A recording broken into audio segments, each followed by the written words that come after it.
Hello mga ka-cervix, sa video natin ngayon is makikita nyo na meron tayong nanganak sa bahay.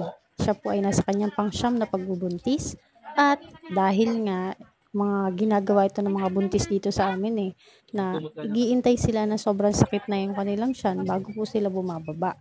Ay sila po ay galing pa sa kabundukan. So malayo-layo pa, kailangan pa bumaba ng kabundukan bago po sila makarating dito sa paanakan. So dahil nga sa pag-iintay ng sobrang sakit, ayan ang nangyayari. Inaabot na po sila sa bahay. At dahil nga wala daw magpuputol ng pusod at wala ring hilot, so ang ginawa nila is dumiretso na sila dito sa paanakan. Na yun naman pala talaga ang plano nila. Papunta sila dito sa paanakan. Kaya lang nga inabot na talaga siya dun sa bahay pa lang nila.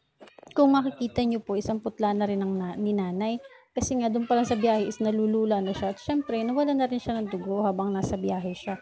So kaya yan, binubuhat na siya kasi hinang-hinana po siya dyan sa part na yan. Pagkahiga nga dyan sa bed is in-assess natin siya kung meron pang may mga buong dugo pa sa loob at nilinis muna natin. At afterwards is naglagay din po kami ng swero. Hindi ko na lang po dito napakita sa video. Yan lang. So, ito na po si Ate Elizabeth, yung anak natin sa bahay pala yung anak, hindi sila sakyan. So, yan yung buhat-buhat natin ng gabi. At ngayon po is, palabas na po sila. Okay na siya ngayon at sila ilalabas na. Hi ka naman sa camera, Ate Elizabeth. Ito na Ate Elizabeth. Nahihiya.